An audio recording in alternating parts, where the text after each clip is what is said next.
from different parts of the country, in fact, different parts of the world. So today the Power Talk is all about wellness. And it gives me extreme honor and pleasure to introduce all my 5 eminent speakers. To start with, Ms. Nina Klers. She's a Wellbeing Crusader and a writer. She has a penchant for education, and she has studied varied subjects from psychology to journalism, art and design.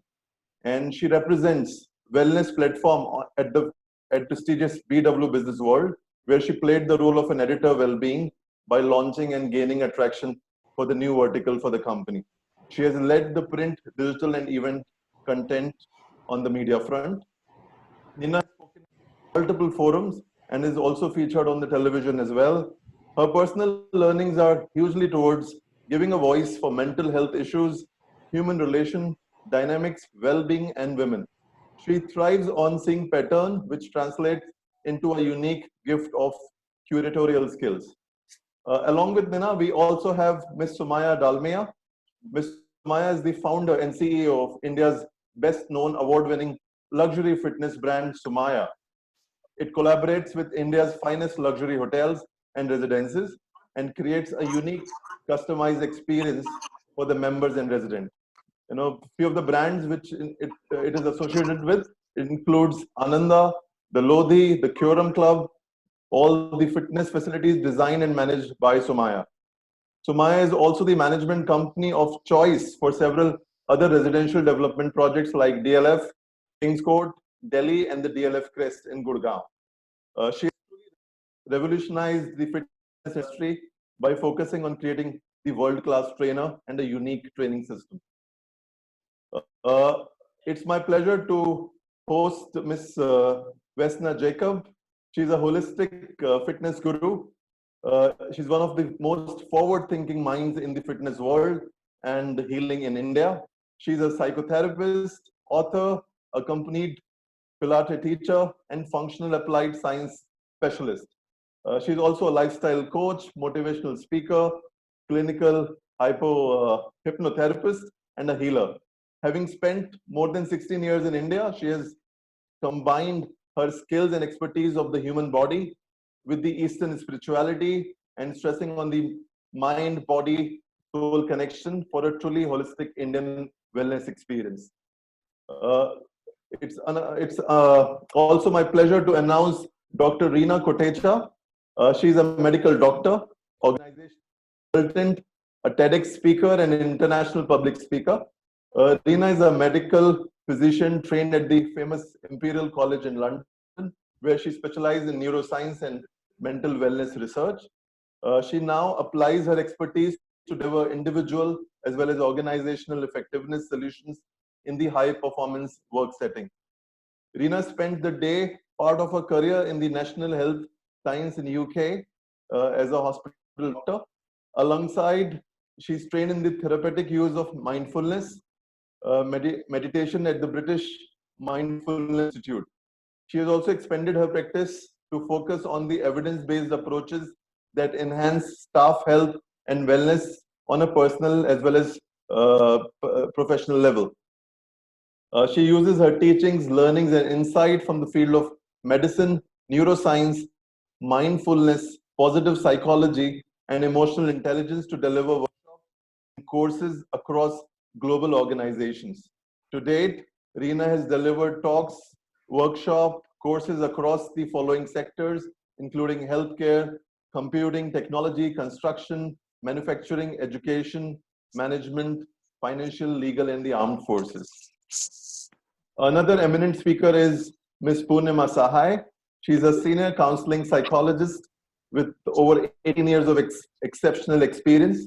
She has extensive experience of working with psychological issues, including stress, anxiety, depression, marital issues, addictions, etc.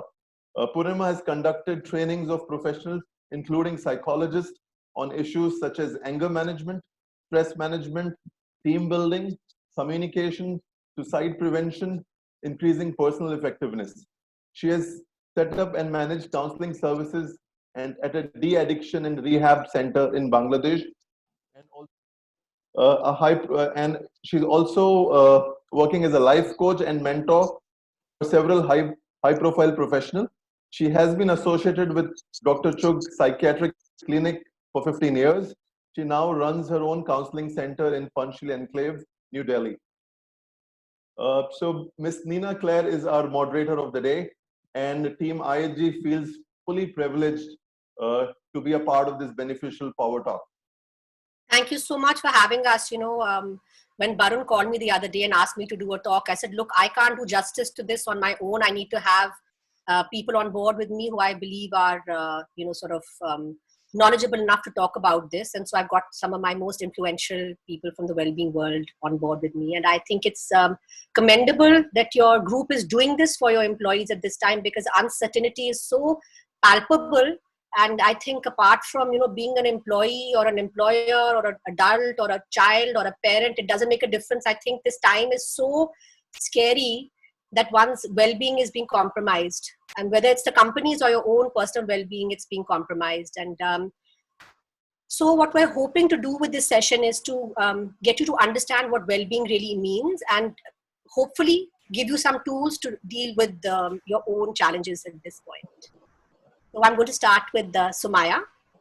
Sumaya, as you know, has worked at the intersection of fitness and hospitality, or should I say well-being and hospitality, because all of her gyms are at luxury locations. So she has a gym at Ananda, at the Lodi, at the Crest Residences, and at the Quorum Club. So she's very well versed with the hospitality industry, and we're hoping to draw on her learnings from both. So Sumaya, over to you. So I wanted to ask you, what are your observations in light of the fallout of COVID across industries?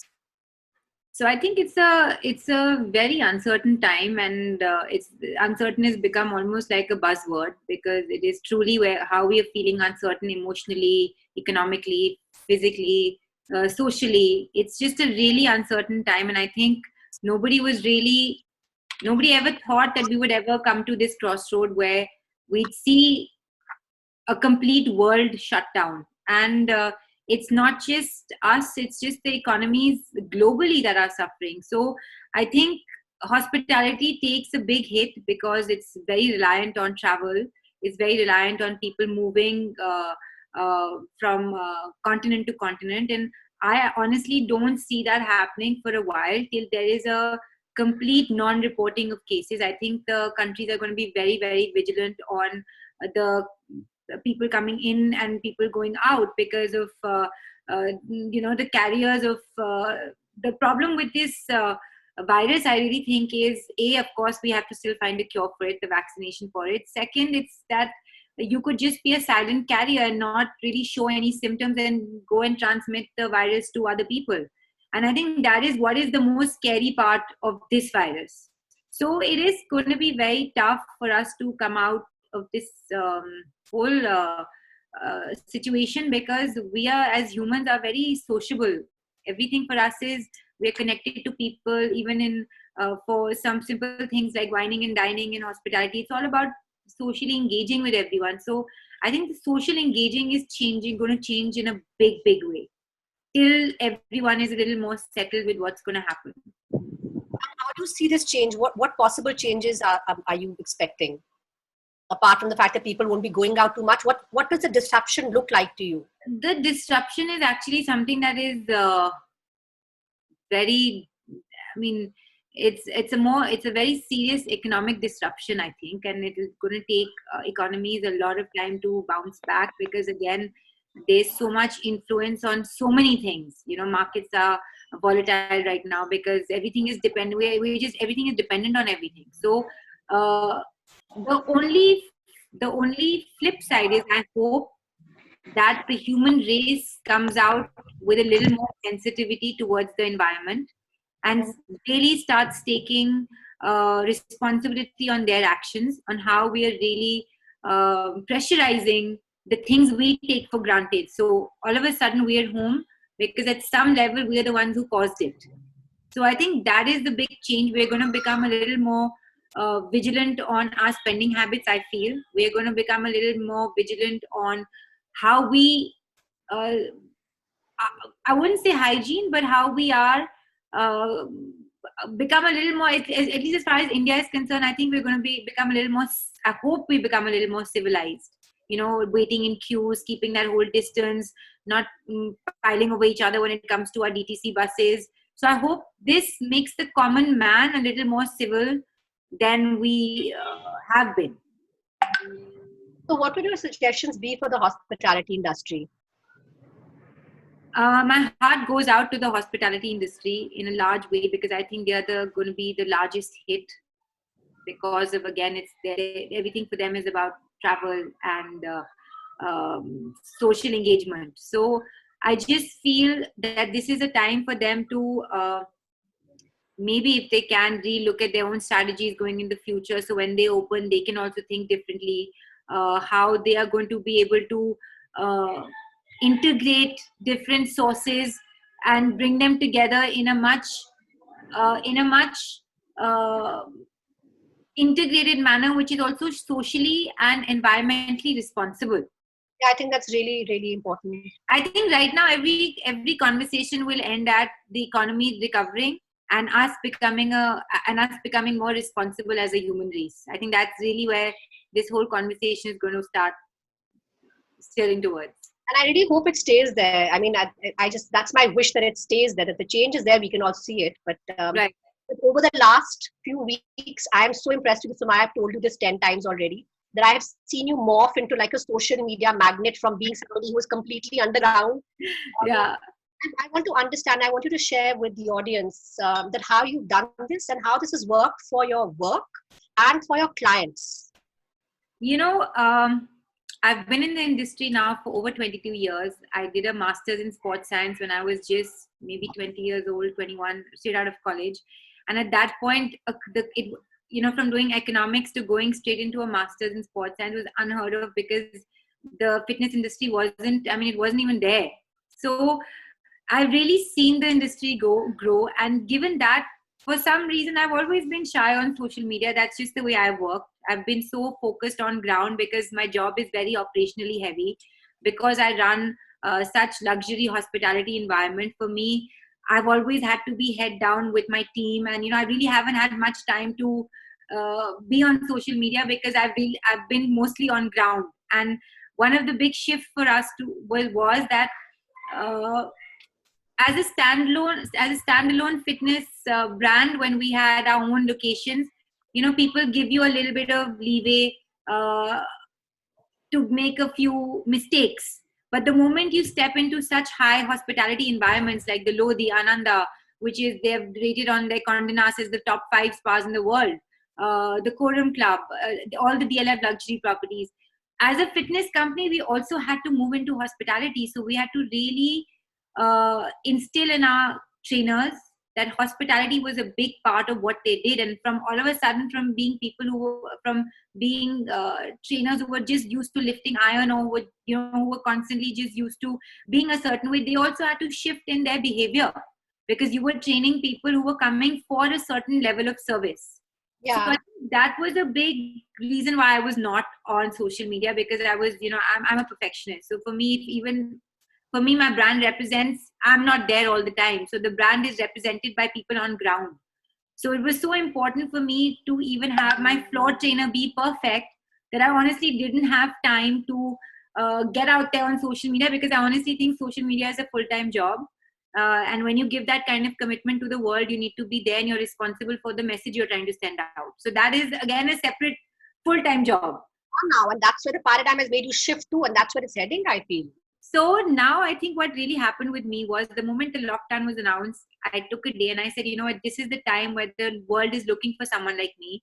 And they're going to look for all the experience that I've collated over the years. And in terms of fitness, in terms of being an entrepreneur, in terms of being a mother, in terms of me able to handle things that are happening around. And how can I be missing, and that was something that really played heavily on my mind. And that was it. I just pulled the curtains and here I am. I'm still a novice. I'm still there, but I'm getting very comfortable with sending the message out.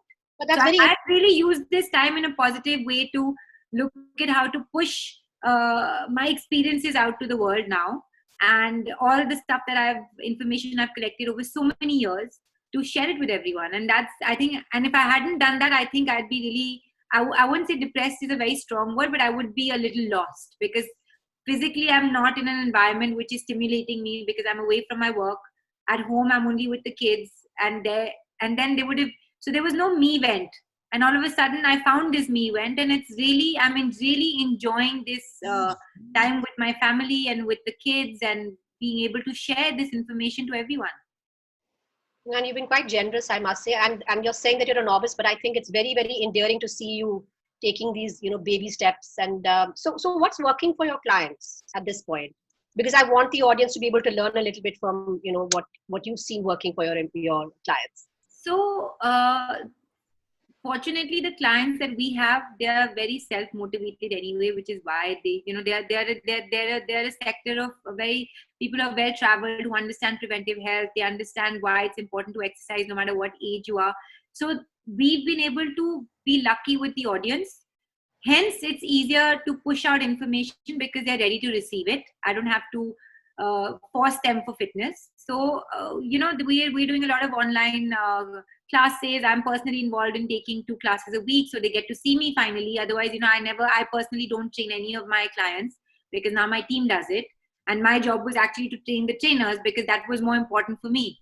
So now about 150 people get to see me live every day, twice a week, and I'm hosting the session. So I'm exercising with them, and at some level they draw inspiration from that here there is this 42-year-old girl who's a woman now actually, who has kids, and she can keep up with a boy who's 22 years old. So it's nice to see that community building, and they're able to draw a lot of positivity out of it. And it's positive for me to see everyone show up.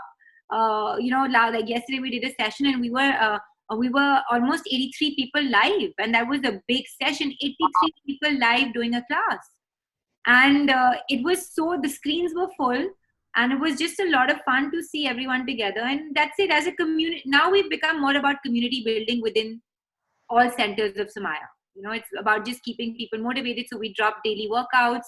I'm with them twice a week. Their trainers are with them, teaching them live classes. We've made sure that we keeping the quality, again, very hospitality driven. So the way for them, the way they come in to do a personal training session has to be in their uniform. The environment has to be clean. The quality of the streaming has to be really good. So we've made sure that, keeping in mind who our clients are, like the Lodi, the Quorum Club, they attract a certain level of people. So we made sure that the presentation of that is also luxury, if we could say. Yeah. So where do you see this heading? I don't see, firstly, gyms opening up for a while, because still, again, there's a vaccine or there's a non-reporting of cases, because it's the breeding ground of anything infection. Yeah. You touch a dumbbell and you leave it, and it's impossible to clean, even though you might have a full staff. But the transition from an exercise to exercise is so fast that you don't have time to really dive in and start cleaning. Yeah. So the whole shift is going to become again online. People are going to start training with apps. This is a really good time. There's so many apps out there. All the stuff, like for all the listeners here, I'm sure you've prolonged, that you're not going to exercise because I'm so much at work. This is the only time to really, you'll never get this time again. So think positively and download an app. There's so many yoga apps, meditation apps. If you have any gurus you follow, this is a really good time to do self restoration of doing all the things that you wish to do, but daily life just pulled you away from it. Yeah. I think it's a good time, and luckily we're in an environment where everybody's so well connected. At a button switch, I can work out live with anybody I want. Had this happened to us maybe 12, 13 years ago, it would be a serious lockdown. Right now, the lockdown is just social, physical distancing, but we're still open to the world. The world is still streaming live. Yeah. So it's actually nice. In fact, I was writing an article and I said it feels almost, the irony of it, that it feels like a well-being fair online. It is. Any time you get onto Instagram, there are like 15 lives to pick from. You don't know who do I, spoiled for choice. Thank you so much. So the last thing, so I just wanted to say the last thing was, I was actually lucky that I jumped onto this whole social media at the time when it would boom in a funny way. everyone's looking for information. They're all scrambling for and looking for people they believe in, and they're all scrambling for trying to follow someone or drive information out of somebody who's doing self-help, self-restoration work. So it's actually been a good time to, and I'm glad I did it. So it was really out of my comfort zone, but I pushed myself and I did it. And that's what I would like to say to everyone, that use this time to really focus on things that you've been meaning to do and just have never got a chance to do. Thanks, Sumaya. Thank you so much. So we're going to move on to Vesna, and you know how we are all talking about this almost being like a war. Vesna has actually survived the Bosnian War, and she's living to tell us the story. And not only that, I did not know this, but last night she told me that she's alone at home. Her husband and daughter went to drop her in-laws to the hills, and she's at home absolutely quarantining alone. So she's quite a champ. So Vesna, apart from being a fitness guru and spiritual healer, you have huge personal learnings from being in the front lines. I'd want you to share, how did you cope in those times?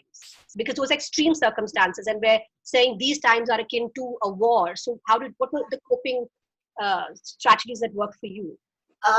Well, first, hello everyone, and thank you for having me here. And war has been experience that I never wished anyone to live through, from one side. On the other side, it shaped me to be the person I am today. So if you wish to see the silver lining in every situation, there can be some good stuff happening out of any situation. Just to paint you the picture, the Yugoslavian or a Bosnian war happened in early 90s. And it happened on geographically very small area. There was maybe 5-6 million people that are involved around. And overnight, and I was a kid. I was just a kid, so I was not a decision maker. I was trying to contribute in whichever way. So I volunteered at the hospital, and I've seen people, I worked at intensive care unit, and I've seen people dying, and we were overnight without electricity. There was no connection. You could communicate with people only through the radio connection, like old style radio connection, right? Pressing down. And we were hungry. Electricity would come maybe an hour a day. I was living on the 13th floor, so whatever we needed to there, we had to carry up to the 13th floor, which meant the woods. We had to set up the stoves because it was getting cold in the winter, and it lasted for 4 years. And however, what has happened is that regardless to who you were as exposed or as likely to die as the next person. It was so, on one stage, it was very leveling, that we were all humans, we were all in it together, and life became that living in a moment, that every day might be, or every minute might be the last minute, that became reality. Because quite literally, I would see somebody now, this moment, and 5 minutes later, something would happen and that person would be no more. So I lost the family members, I lost friends, some of my friends have lost limbs, and there was a huge disruption, huge destruction, and my country is still struggling to get out of it since 90s.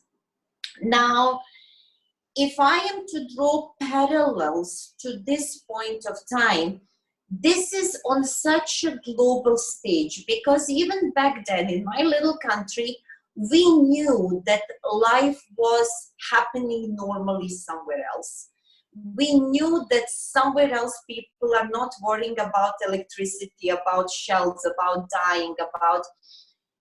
From that perspective, this is kind of putting us all and reminding us all that we are all together, that we are all in this together. And when you're looking at the pictures from New York, Paris, Tokyo, cities, huge cities, completely shut, not unlike the way we are. So it gives us a certain sense of, I feel, community.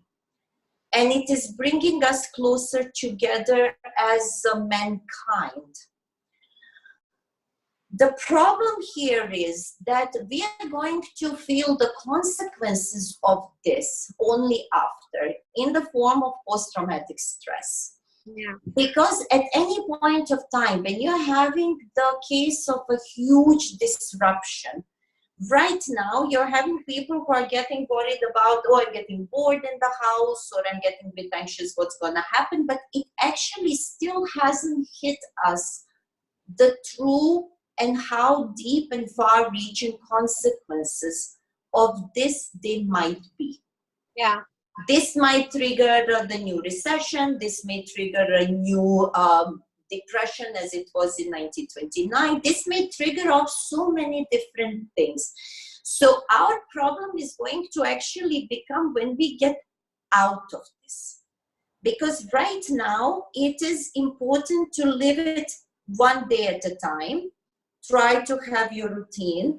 Try to have your plan. Try to get up, make an effort to sort of differentiate between the days, between the timings of a day.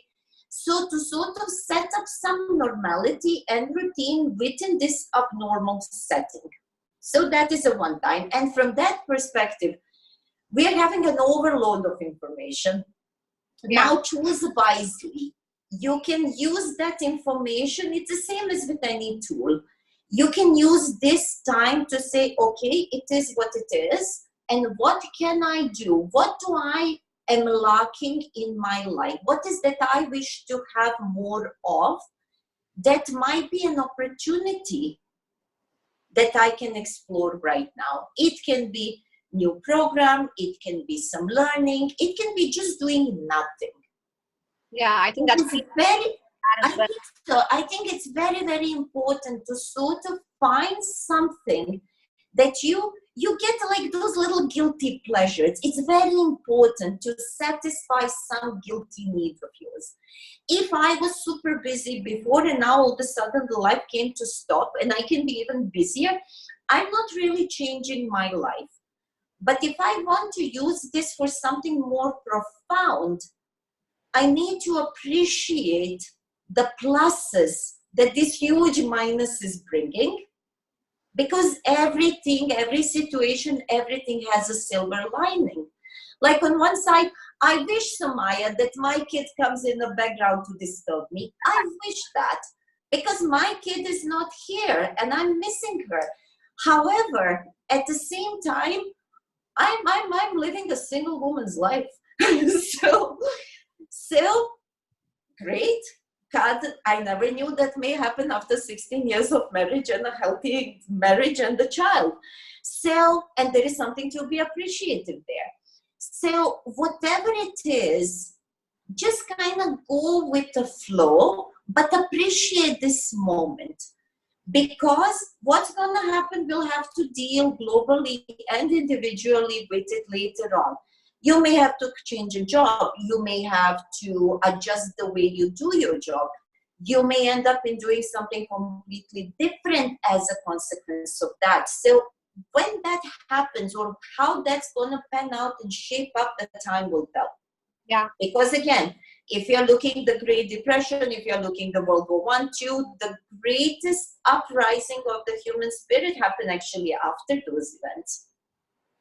So you've already touched upon what I was going to ask you next, but if there's any pointed tips, if you can tell me what is working for your clients in terms of, nutrition, in terms of clean eating, movement, if you could just talk about that briefly. See, what I've never explored the possibility of doing anything online in terms of the sessions, because I'm very touchy-feely. I love touching people. I love hugging people. So if anything, I start hugging myself every day, because I'm actually seriously missing a human touch. Okay, so I just kind of hug myself. And I always thought that this is a thing that we are guided by our predisposition or a prejudice, if you wish. So I always thought that you can never have as good experience online vis-a-vis having it in person. I never thought possible. And then this happened, and then circumstances demanded. I moved online. And actually, in some ways, it's actually better. in some ways it's better. You can be a little bit more focused. There is no like empty talk. There is no chit chat. You're seeing a client from the angles you haven't been seeing your client before. So you can actually spot the different things. So that has been working actually quite well. I'm still trying to figure out, and I'm perfectionist as well. So I'm still kind of resisting group sessions and all of that, because to me, how can I teach like 25 people in one session when I can't like touch and then point whatever with everyone? So I'm still kind of going back and forth in mind. When it comes to nutrition, I also advise people that this is a time to experiment with something new. If you have been considering going raw, being vegan, this is the time to do it. You experimented doing a sort of a water fast or this is the time to do it. Because if you do not change something, you're in the house, you're nervous. Lots of people, most of us, are emotional eaters. Everything is available around you. So it's very, very easy to start overeating, start eating mindlessly, start overeating, and you're going to end up piling up unnecessary pounds in the kilos for no reason at all. So I'm finding when it comes to nutrition, try kind of doing a little like bit of a drastic change, because it gives your mind that it's something different you're doing, and you are, while at the same time you're protecting yourself getting into that mindless eating and overeating because of the stress, anxiety, and whatever thing, and whatever pressures that are around you. Yeah. So even I noticed, that I've taken my training sessions online with my trainer now, and I haven't lost weight, but I'm working out every single day, and it hasn't been better because one is focusing. So doing stuff online actually works. And I also wanted to bring to light, apart from, being a fitness guru, you also have a spiritual side to yourself. So I want you to just touch upon how have you kept yourself mentally stable, keeping your spiritual side alive. I want you to give that as a motivational angle. To me, the spiritual side is at the core of who I am and at the core of who we all are. Because if I am seeing myself as a part of a bigger picture, as a part of divine, and I acknowledge that there is a part of divine in all of you, then you and I are no different. We are part of the same. So in a way, what right now globally is happening is, people are going through a huge disruption and everything, but it's a reminder of that. It's a reminder, and at the same time, you never know what something extremely destructive, dark, and negative at this point of time might bring because of that. Had the war not happened at my time back then, I probably would have not been where I am now. Had I not had an injury which was a life-changing, I probably would not end up doing what I'm doing right now. So to me, there is no positives and negatives in life. It is what it is. This is the situation that we have at hand. So how can I put aside my own self, my anxiety, my personal greed, my personal wants, my personal, and say, yes, I plan my life to be doing certain things at this point of time, and yet new situation has presented myself. How can I open myself with no judgment, still stay true to my core principle, and try to put myself out there and say, okay, there is a higher design in this. How can I turn this experience into something better? How can I use this point of time into being better person, better professional, better human being ultimately? So spirituality actually is at the core of what I teach. To me, I use a movement to reach the spirituality. I use a movement to help you become more aware of your body, more forgiving to your body, because your body is physical manifestation of your emotional, spiritual, and intellectual self, with everything else that brings you. And if the spirituality is at my core, then I move with the trust, with the faith, with the openness that everything is a part of a greater design. I am no different, no better, no worse than everyone else. And I can just be focused at this point of time and how to use this, what I have at hand, to the best of my ability. And that's all I can do, actually. You know, for me, the key takeaway has been, you know, non-judgmental awareness. I think that's been the past few weeks. I've been trying to meditate and just focus on not pushing myself, not making myself feel bad if I'm not doing something, but just being kind to oneself. You know, I think that's really important. Thank you. Because this is a time when it's because the fear brings the worst and the best out of us, and it's important to acknowledge both. Yeah. Because in a human experience, we are capable of every emotion, of every spectrum of behavior. Mm-hmm. And the fear, anxiety, the abnormal environment brings the best and the worst out of us. And there is nothing to be ashamed of that. There is nothing ashamed to be pointing fingers and to say, for as long as you recognize, oh my God, I've just judged someone. So when you're judging, when you're pointing the fingers, you're having 2 fingers pointing at the person, but 3 fingers are pointing at you. Yeah. So if you're using even that as an opportunity to say, all right, what emotion and what does that mean for me? Why am I? Which part of me is actually getting upset about this? It can actually help you to become a little bit better in all parts. And again, the moment you start seeing that and mirroring yourself in it, the judgment actually disappears because there is no difference. Yeah, I think Reena will talk a bit about that. And of course. Vesna, thank you so much. I'd like to tell the audience, don't be fooled by Reena's young age.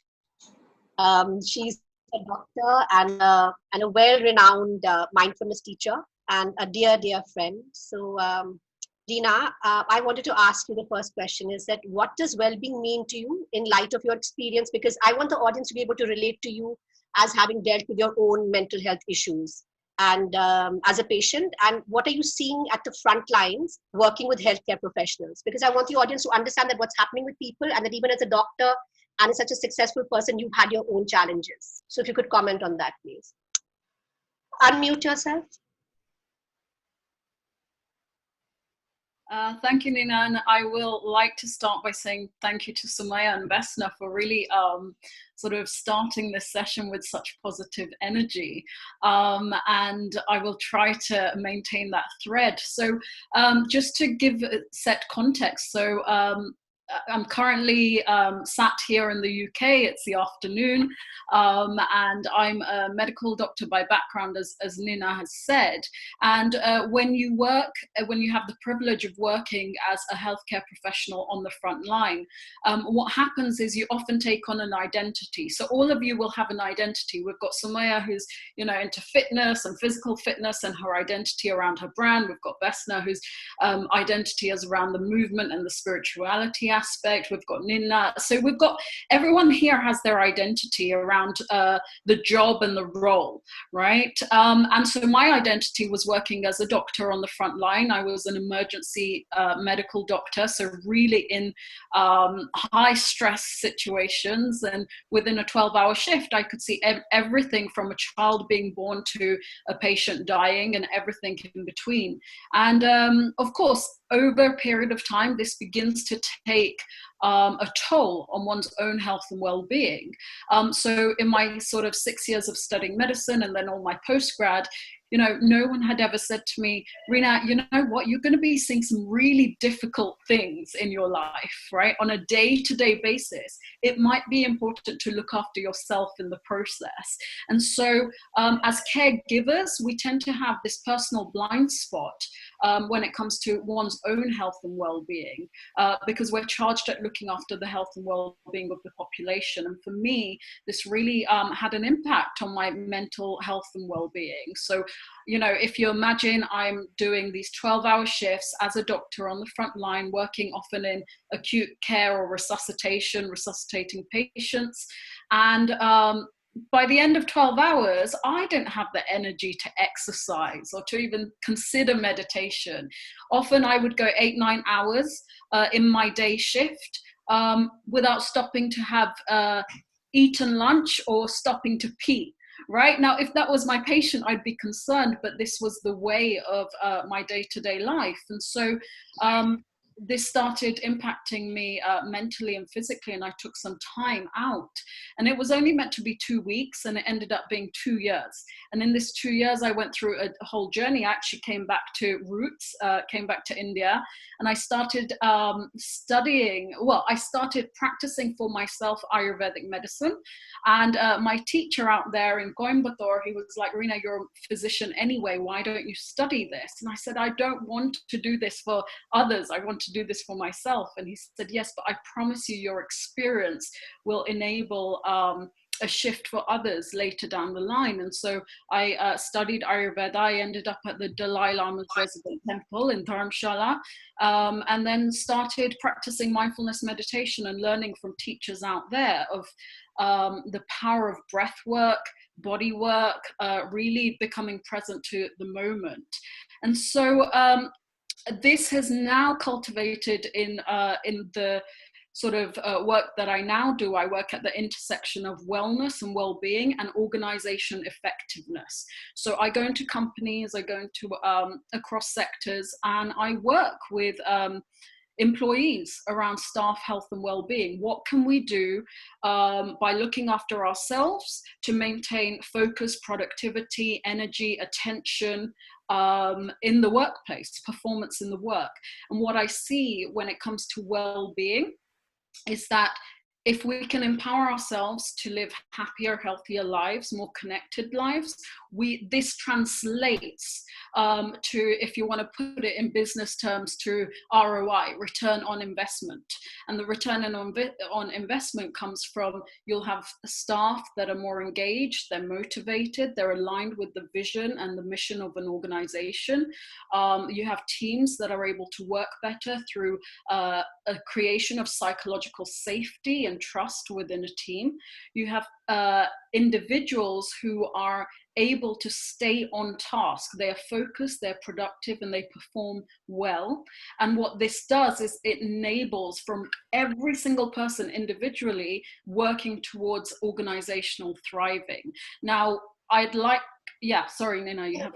I wanted to talk about the 4 S's. I'm waiting for the 4 S's of So basically, I mean, in the work that I've done as a physician on the front line, plus the work that I do within organizations, I really took, people used to ask me, what, Reena, for you, what is well-being? And so I took my professional journey and personal journey and created the 4S model of well-being. So there are 4 pillars here. The foundational pillar is the self. That's the first S. You know, people are happier and healthier when they feel well in themselves, physically, mentally, emotionally, financially. Financial health has a huge impact on health and happiness, right? We can't discount that. Then the second pillar is society. So when we know, so there was a study done out of Harvard. In fact, it's probably one of the longest studies we've ever had, 75-year study it's called the Harvard Study of Adult Development. And it looks into what enables people to age well, to live life well as they get older. And it's not your middle-aged cholesterol levels or your blood pressure. It's the quality of your interpersonal relationships, right? Interpersonal relationships have a huge impact on health and well-being. So when I'm in a team, when I'm in a family setting, when I'm within a community where I feel heard, seen, valued, and appreciated, where I'm able to give back, in a way that is received, I am likely to live a happier and healthier life, and it has an impact on longevity. So Vesna, when you said about sort of needing human touch, yeah, we know that's the case, because when we so mothers, you know, often you have a mother and a child, right? And they, like, when the child is all like kind of, you know, all het up and really struggling, crying, the mother will soothe the child with this touch. That flow is releasing oxytocin within the body through the brain. And it's the oxytocin which enables us to soothe down and calm down. So society is really important. The third S, is surroundings. Right? We all know how we feel when we're in sort of natural surroundings, open air, greenery, you know, less pollution compared to being in these busy, noisy, cluttered environments. So our surroundings have a huge impact on our health and well-being. And then the last S is spirituality. And I define that as having meaning and purpose and a connectedness to something one considers higher than oneself. And so with the work that I now do, the model, whether I go into a corporate setting, whether I'm working within healthcare, whether I'm doing one-to-one, it's based on the 4S principle of well-being, these 4 pillars, always starting with self. Because unless you feel well in yourself, mentally, physically, emotionally, what do you have to give, right? Not much, right? So always that kind of airplane analogy of put your own mask on first. You know, we've always spoken about, you know, mindfulness and how that one is internally affected by what's happening externally. And right now we're dealing with such an avalanche of information. So I want you to recommend to people that how they should deal with information right now. Yeah, thank you. Yes, I think what we're noticing now, like, you know, you just have to put on the news, or you have to go onto social media, or just hear a conversation around you, and it's all about it's all flavored with negativity, right? There's fear, there's anxiety, there's uncertainty, there's ambiguity. What might happen to me? What might happen to others? Where are we going with this? And safety, or the perception of impacted safety is a huge problem. So it puts us into what we call sympathetic overdrive, right? Where we quite literally go into a state of emotional overdrive when we hear about these issues. Now, that's not saying that we shouldn't be educating ourselves and being kept up to date with what's happening in the world, but sort of similar to what Vesna was saying, like bringing the spiritual aspect of this and combining that with the mindfulness training. I often say to my clients is which we make a shift here from autopilot to aware, right? So when you're in autopilot, you put the news on and it just is going on in the background. And we might say to ourselves, I'm not really even listening to it, but you are, right? The body is receptive. We have the 5 senses and it's receptive. So you're taking in that sort of energy, that negative news. And in today's world, given a lot of social media feeds and the fake news that is around there, it's very difficult to distinguish signal from noise. Right? Very difficult. And so what I would say is make a conscious choice. So going back to your daily structure, your daily routine. The differentiation between signal and noise, you said. Yeah, very difficult to make that differentiation, right? And so, I mean, you will all have heard, like I have my mother sending me messages every day on WhatsApp saying, use onion and this will help you with coronavirus, and use this. And then I have to say, like, with all due respect, a lot of this is coming from India, and I'm struggling with that a little bit, you know, a lot of this kind of do this mantra and do this japa and whatever. Now, that's not to say that there isn't use for that, right? And some people do feel that, okay, if I can look after myself in this way, but the reality is we're in a pandemic, and I have my friends and colleagues who every day go into work not knowing if they're going to be infected themselves or come home and infect their family and friends. And my colleagues are dying here. And so it would be irresponsible for me to promote this. Really, the best thing you can do at this very moment in time is stop and consider your own safety, your family's safety, and follow government guidelines because they're there for a reason. So the physical distancing, the washing the hands, and all of this, because yes, it's hard, but ultimately, you know, that we're not going to have a hospitality industry or a travel industry or any industry if we don't survive through this. Yeah. We will survive through this, but I'm not talking about just surviving. I'm talking about how might we thrive getting through this. So let's shift from surviving to thriving. And the way that we can thrive is if we're personally taking responsibility for our own well-being and the well-being of those around us. And I love when you talk about, you know, the importance of training the muscle of awareness through mindfulness. And for me, whenever we talk, that's always a key takeaway, that just stop and train the muscle of awareness through mindfulness. So really, it's very simple, right? It's stopping to consider one's intention, right? So what's your intention for the day, right? Or what's your intention for this moment? And then you're shifting your attention to focus on your intention. Okay, so essentially what we're doing here is, if I know that I am struggling mentally because I don't get to sleep at night because I've got this Rolodex of anxiety thoughts, then my intention is I want to sleep well. Well, then don't put on the news. Don't look at WhatsApp just before you go off to sleep, right? So is your attention being directed to your intention, or are you in autopilot mode? That's the difference. And that's where you can exercise choice. Yeah. Thank you, Reena. We're going to come back to you after we're done with Purnima, and I want you to do a 5-minute meditation. Okay. And Purnima is going to pick up from where you have left off the word anxiety. And I'm hoping, Purnima, that once you talk about how common anxiety is today, it'll normalize it for people, because people don't understand that feeling that they're having, which is ghabrahat, or feeling kind of like lost, to be able to say it's okay. So I'd like you to talk a little bit about how common, describe what anxiety is so people can identify if they're feeling this and how common it is. If you could talk. Thanks, Nina. Thanks. And hello, everybody. And thank you for having me here. Nina, for me, anxiety in very, very lay terms is just a fear of the uncertain. And but having said that, I think it's something which is a very normal emotion. It's also needed to a certain extent, because if it's at a moderate level, it helps us to sort of prepare for the challenge ahead. But when it goes beyond a certain level, then it starts to paralyze us or cripple us and makes us dysfunctional.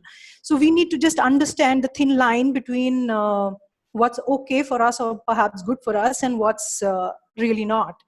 And in my practice, I normally see anxiety as a disorder, as in people who have very heightened levels of anxiety, they would usually come to me. But right now, I think throughout the world, we are seeing a collective heightened anxiety, if I can call it that. So now everybody, a lot of people, a lot of my clients are now telling me that finally my family is able to empathize with my anxiety, because they understand how terrible it is when your mind is on a spin. You know, that your mind is constantly churning horrifying thoughts, your mind is throwing horrifying visuals at you, and there's palpitation, your body is not cooperating with you, your blood pressure is increasing, you're sweating, and so on and so forth. And there's just this underlying fear that's happening throughout. So there is this huge sense of anxiety that's generally there. And I would say that that's very normal, because what we are going through is not a normal situation. And in fact, the other day I was reading on the World Economic Forum page that we are going through, the whole world is going through a big psychological experiment, which is absolutely true, because right now nobody has really seen this, and nobody really knows what the outcome is. I agree with Vesna when she says that I think we are looking at a lot of post-traumatic stress disorder that will come out eventually. And having said that, obviously, even as we are coping with what we are going through, there are a host of different kinds of mental health issues that are really, really coming up. And thankfully for us in the profession, online has always been a medium. So that way it's worked out very well for us, because a lot of clients, barring a few, have really taken to this platform. So we are doing either online sessions, as in a video call or an online or an audio call, and it helps people. But yeah, anxiety is just a response to a perceived threat, let me call it that. So now, however much we are perceiving a threat in the current situation, that high will be our level of anxiety. So for instance, there are people who are fairly settled and they're like, jo hoga wo dekhenge type, and they are okay. They're not as anxious. But then there are people who are particularly the kind, like Reena was pointing out, people who are really, really into the news and who are following every small little social media update, checking WhatsApp all the time.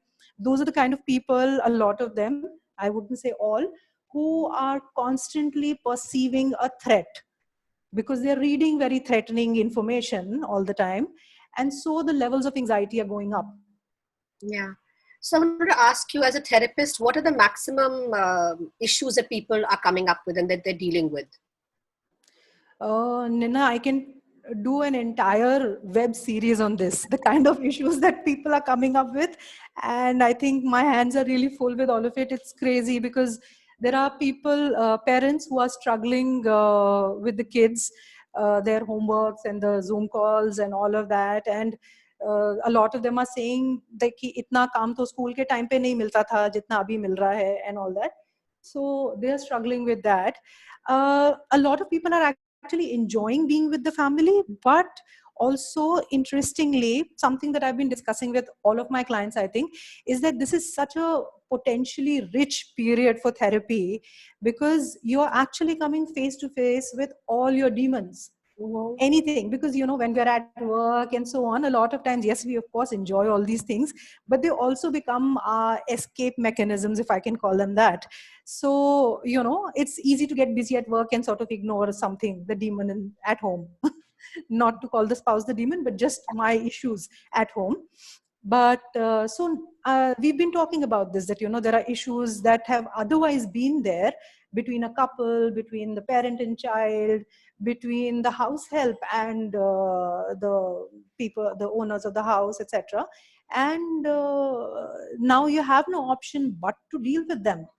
So in fact, a lot of my clients have actually taken to this thing in a very big way, and they're writing down challenges for themselves that, okay, these are the small little things or the bigger things that I want to sort of take up and work on. There's one particular person, I mean, it's also horrifying for a few people. One of my clients that I was working with, the night that the lockdown was announced, that very evening, her husband discovered that she was having an affair. Oh, good Lord. So now you're just caught up together. You have no other option, and but to sort of bear the brunt of this whole thing. And there are people who had there are students, so some clients of mine who were studying in UK and USA and so on. So now they came back home because of all this crisis, and they're like, I can't tell you how much I'm regretting this, because I think I was trying to just escape my parents, and now here I am back again, and I'm not so used to this kind of restriction anymore. Yeah. So there are a whole range of such problems happening. Of course, people, the worst affected are people who are suffering with a very intense form of anxiety, which is called hypochondria, where a person has excessive worry about his or her health. So case in point being this one client of mine who has a very severe form of this disorder and is now right now just flipping completely because she can't get a handle on her own anxiety related to all of this. I mean, a lot of times she's just sitting there believing that I have contracted the COVID-19 infection and that I will give it on to my daughter who's a kid, small kid, and so on. So there's a whole range of stuff going on, and I don't think I should go on endlessly about it. Otherwise, I'll eat up everybody's time. In full disclosure to the audience, Purnima is my therapist. So, yeah. We've spoken, Purnima, about anticipatory grief in our own discussions. And I thought that might be helpful to the audience to hear a little bit about what anticipatory grief looks like and what it means. Yeah. So I've been working a lot with grief as a theme in my professional life. And currently, I think what we en masse are going through is some form of anticipatory grief. Anticipatory grief meaning that there's a sense of loss, there's a sense of mourning, there's a need to cry and to sort of be held, like a lot of the others people have said, uh, which where the reason for the grief is not really it's not yet happened. It's not as if I've lost a loved one, but I could be so anxious about losing a loved one that I'm already in a way mourning it. And hence I'm heightening my anxiety further and doing a lot of so to say controlling behavior, trying to wash and clean and sanitize and restrict movements and so on and so forth, which is also prescribed right now. But what we're talking about is a little excessive. So there's a huge sense of loss that generally people are going through. And if you see, there is a loss of normalcy. That is the biggest thing. This is not normal for anybody. I mean, this is not a vacation. This is an imposed lockdown situation. So not everybody can be very celebratory about it. And I think we all still belong to a privileged lot that we don't have to worry about survival and so on. But, and yet, it is still restrictive in its own way. So in fact, that is one of the things that I've been telling a lot of my clients, that, you need to alter your perspective around it, something that we call cognitive restructuring. You need to alter your perspective, because your perspective will determine your reaction. Yeah. So if you're looking at it as an imposition, you will only feel angry and suffocated.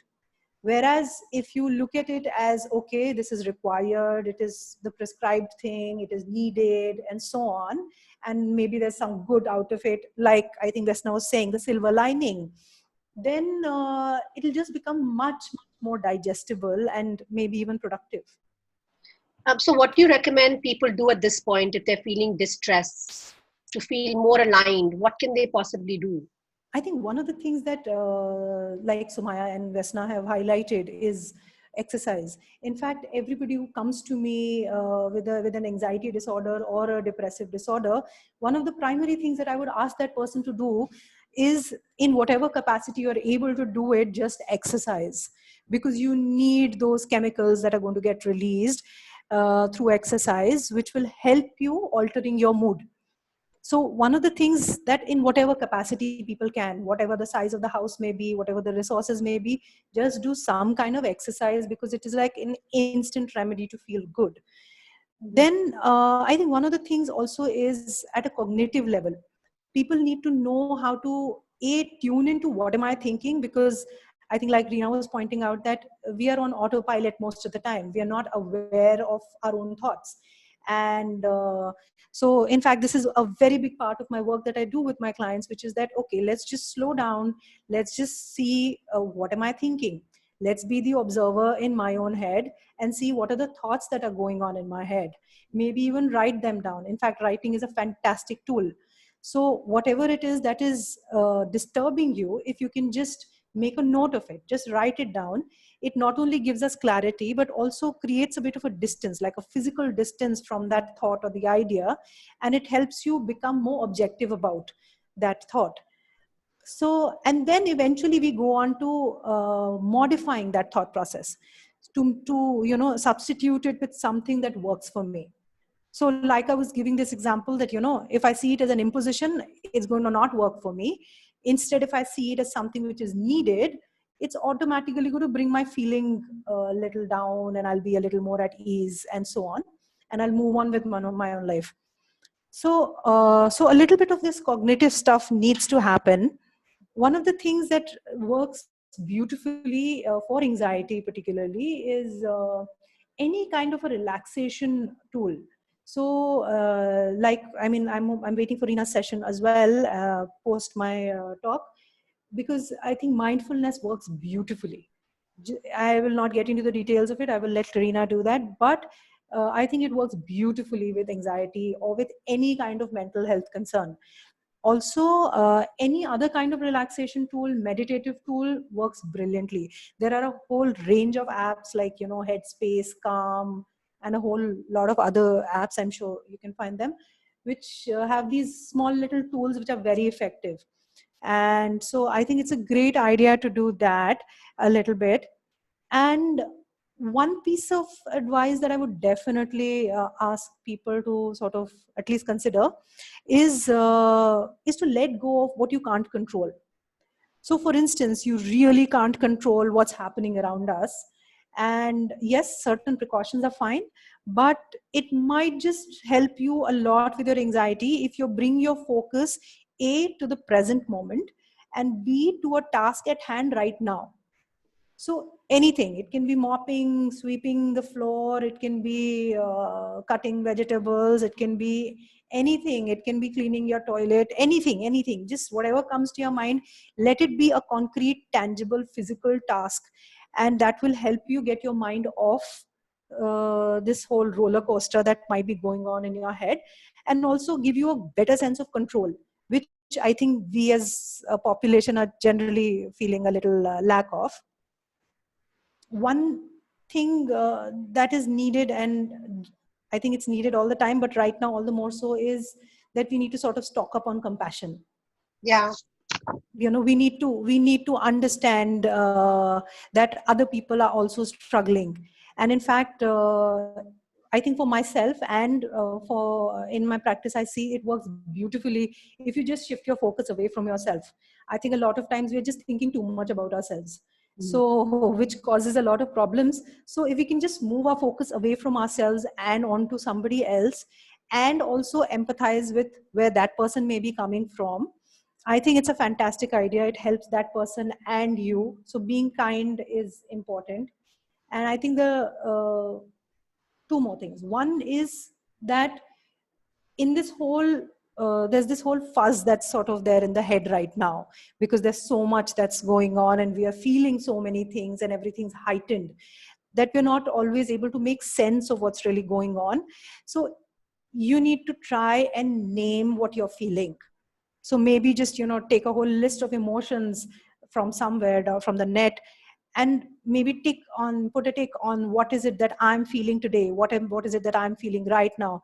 Because a lot of times when you're able to just name it and you're able to talk about it, then it just eases things out. It doesn't sort of bottle it up like otherwise it would happen.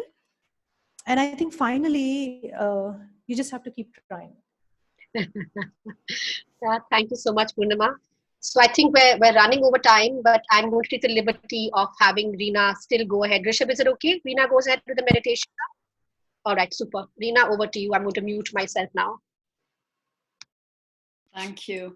Okay, so I'll use this opportunity to just lead you through a very short meditation practice. And this is possibly the simplest yet perhaps even the most difficult practice, in that we'll just be focusing on the breath. Now, we've been talking a lot about anxiety and specifically, and so just to give you some insight into how and why breath is so powerful in calming down the mind. You don't have to be a sort of medical person. If there was someone in your sphere, in your field, who right now at this moment was feeling anxious, having a panic attack, right? What would you ask them to do? Most people would say, calm down, breathe, right? When someone is having a panic attack, you do not tell them, stop thinking, right? It will exacerbate the panic. Now, interestingly, years ago, okay, it is written in one of the ancient texts. When I came back to India, I learnt this. And I think it's sad that this has been missed in a lot of sort of modern day education, but it was written years ago in Sanskrit, which means when the mind is erratic, the breath is unstable. When the breath regulates, the mind calms. Okay, and that's because as per modern medicine, we know there's a huge connection between the respiratory system and the nervous system.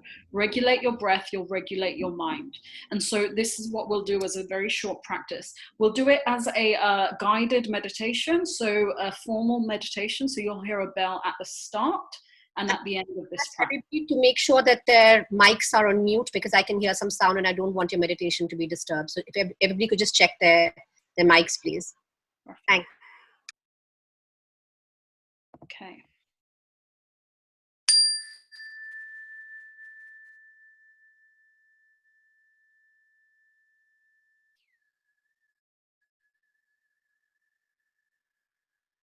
So in practicing this guided meditation, just coming to sit in your chair, perhaps with your feet planted firmly to the ground,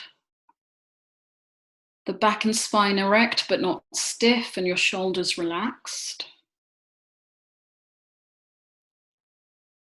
And of course, feeling free to keep your eyes closed during this practice or just lower your gaze.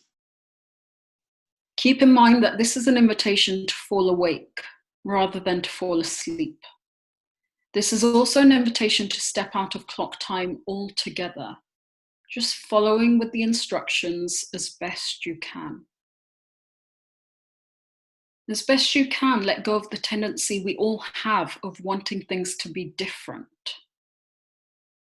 And allow them for this moment to be exactly as they are.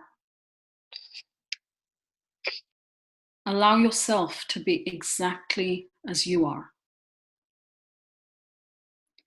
When you're ready to, I invite you to bring your attention to yourself as a whole in this space. Just bringing your attention to the body in this space from head to toe.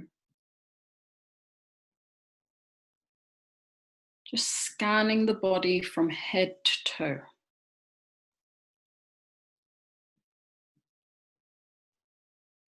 So there might be regions within the body in which you feel tension or tightness.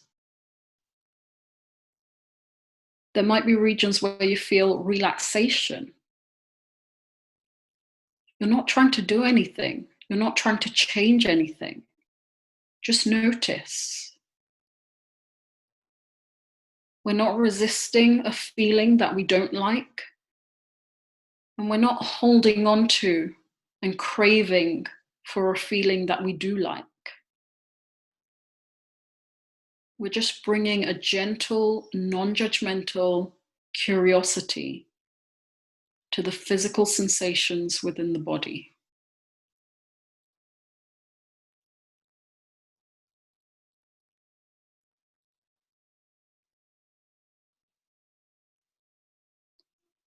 And as you do this, perhaps invite the body now to be at ease. Set the intention for the body to be at ease as you shift your attention to your breath.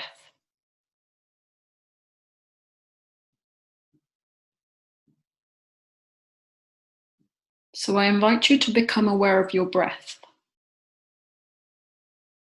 Noticing perhaps the coolness of the air as it enters the nostrils. And the warmth as it exits.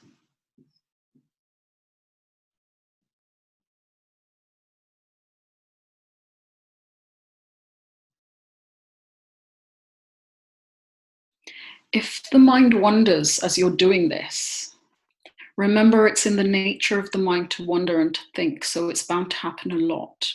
And this is not a sign that you're doing anything wrong. If you notice your mind wandering, just become aware of what's on your mind and then consciously choose to bring your attention to your breath.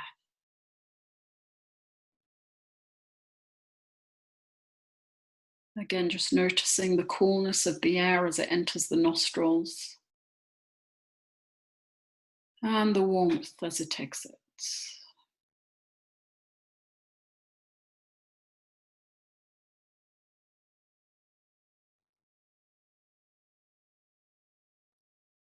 Becoming aware as well of the lungs inflating in back as well as in front with each in-breath.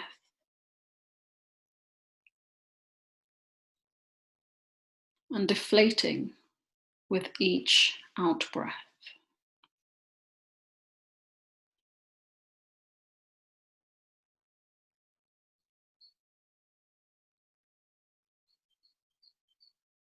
And along with this, noticing the belly rise with each in-breath. And fall back against the spine with each out-breath.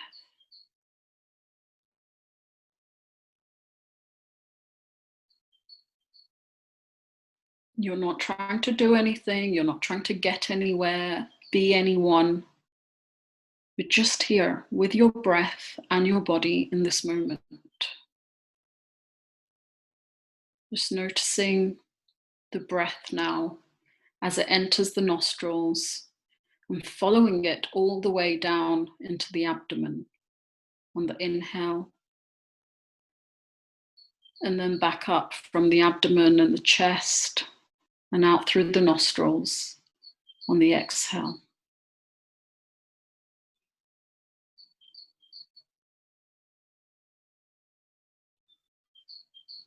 Now, when you're ready to, I invite you to take a deep, more intentional breath in, allowing it to fill the whole of the abdomen. If there are distractions as this happens, allow them to be. Allow this to be part of your practice. Remember, distractions will occur. The practice is to focus on the anchor, in this case, the anchor being the breath. So when you're ready to, again, just taking a deep breath in, allowing it to fill the whole of the abdomen and sides. Just cradling the breath here for a moment. And on the out breath, as the breath lets go, letting go of this guided practice. Notice what's happening in the mind as this distraction is coming up. And as it comes up, just bringing a gentle, non-judgmental curiosity to the experience. And in a moment, you'll hear the sound of the bell. Just listen to it for as long as you can hear it. And when you can no longer hear it, feel free to open your eyes as you let go of this practice.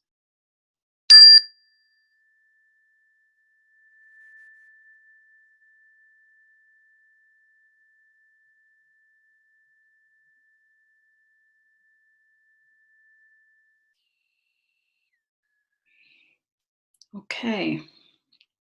So welcome back into sort of this virtual space, this virtual container.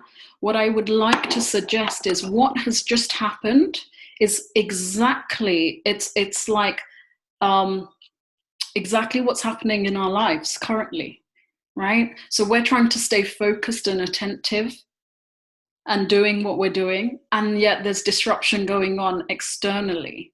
And here, it's a dance. It's a dance between, can I notice and become aware of what's happening, yet still maintain my stability and that inner sort of peace as I continue along with what needs to be done in work, in the family situation, in life. Okay, so it's a beautiful practice, and I would say invite it in. Okay, don't fight it, don't resist it, don't judge it, invite it in and use it to strengthen your own resolve and your own mental stability.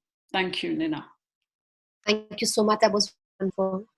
And so with this done, but we have a question that somebody's put up in the chat group, which is, what if you're spending an excessive amount of time on social media? How can you re-examine your online habits and find a healthier balance being a sales professional? I personally feel virtual interaction on social media doesn't have the same psychological benefits as face-to-face contact. Also, sharing endless selfies, fancy food plates, all your innermost thoughts on social media is creating an unhealthy self-centeredness and distancing us from real-life connections. How do I distance myself so I'm not a slave to my phone? Purnima, would you like to answer that? Yeah, sure. If it was up to me, I would open a rehab center for this, because I think the whole world needs this. but unfortunately we don't have that kind of a facility. But what I tell a lot of my clients, and what I've found to be very effective, is that you do some kind of a detox. But I'm not particularly saying that you do a 2-day detox or some such thing, because we've got to be very practical. We do need social media these days. We need it for work, if nothing else. And again, we are sort of creatures of habit also. So let's not sort of ignore all of that. Let's be very practical. But if you can set certain timers for your own self, that, okay, I'm going to use it at this time, this time, this time, and this time. Also, if you can restrict the number of news apps, for instance, and also silence groups on WhatsApp which are particularly toxic. It could be a relatives group, it could be a news group, whatever it is. Whatever is toxic, just sort of mute it, even if you don't want to be exiting it. And but what really helps is just putting a time to it. And one of my clients who felt particularly helpless around it, a young girl, would actually give the phone away to her father to keep and take it at certain times, that I'm going to use it at this time, at this time, at this time. And a very high-flying executive that I was working with, again, could not have kept the phone away because it's needed for work. But he had announced on his to his team that I'm going to be checking my messages at this time, and this time. And so that was his own disciplining. At the end of the day, it just boils down to how much I'm able to discipline myself around it. And also keeping realistic targets. Because I think if you put very fancy targets for yourself, it doesn't really work. Okay, there's one more question. What to choose between multitasking and focusing on one thing at a time? In practical, multitasking comes naturally, but with a lot of stress. But then focusing on one thing, again, is not always possible with so many external factors or responsibilities one has on one's head all the time. What does mindfulness preach in this context? Reena? You have to unmute yourself. Yeah. Thank you to whoever that was. And multitasking is not natural. It's a myth. So we believe that we need to multitask to be focused and productive and get everything done. The science shows neurologically our brains are not formed to multitask. I will ask you, whoever it is that asked this question, do you know where multitasking came from? Right, so whoever it is, please type into chat, where did the term multitasking come from? Right, and I'll let someone So just in case you don't know, it comes from the IT industry. Okay, these things are built to parallel process. Our brains are not. What we do very well is serial monotasking, where we focus our attention on a task and then we consciously shift our awareness to the next task and the next task and the next task. Now, that's not to say that for 8 hours a day you just have to be hung up on one task. When your attention shifts, when your task shifts, shift your attention with it. Otherwise, what you're doing is you're playing catch up. And that's where the mindfulness training, which is attention training, comes into hand. Okay, so I'm able to focus on, say, my breath. I then become aware of what's happening external to me. Okay, I don't allow that disruption to disrupt me here. And that's the mental training. I shift my focus and attention consciously. So mindfulness actually is not just focused attention training, it's also open awareness training. And I don't have the time to go into it in more detail, but maybe Baron, I'd be more than happy to do a focus session on mindfulness if it would help. There's one more question for you, Reena. What's our message to the HR and training fraternity on managing employee wellness post-COVID-19? I would say to HR and those within the employee space is post-COVID-19, you might have your numbers and your targets and catch up to play, right? Because we're losing a lot in terms of revenue, etc. Okay, just remember the only way you are going to hit those numbers, your ROI, those targets, is if you have a workforce that is well. Okay, so consider what you can do to put into place to support your workforce through, certain trainings. There's wellness trainings, physical training, through social community stuff, mindfulness training, mental health and mental illness training, spotting the signs of post-traumatic stress, etc. How do you stabilize the foundation of your company, which is your people? So that's what I would say. Okay, Purnima, this is for you. Further to our discussion about anticipatory grief, how do you get yourself out of the situation if you start believing that you're going to lose them whom you love the most? I'm in particular talking about my daughter, about my child. It doesn't have a reason or logic behind this, as this person is absolutely healthy. So how do you get yourself out of the situation? Okay, so there was a bit of a lag, but what I'm understanding is that the question is related to how to get out of this loop that the mind is on about the fear of losing your child. And nothing wrong with child. Yeah, absolutely. So whoever has asked this question needs to understand that this is all over the place. You're not the only one, definitely, who's experiencing something like this. And also, interestingly, like is the case with most anxiety disorders and non-disorder situation, people are cognizant of the fact that this doesn't make sense. They know that there is no logic to it, and yet my mind is going on in a very compulsive sort of a way, which is why anxiety is as menacing as it is, And so what is needed is two things. One is that this is not a problem of logic. It's very important to understand. Do not try and fix it with logic by telling yourself, nahi kuch nahi hoga, I'm sanitizing, she'll be fine, vaccine will come out, I'm praying. No, none of this is going to help, because this is just cognitive stuff which is happening at a logical level. You need to address it at the level of the emotion, because the problem is that of anxiety. Had your anxiety levels been a little normal or lower, this thought would not stick on as badly as it is sticking right now.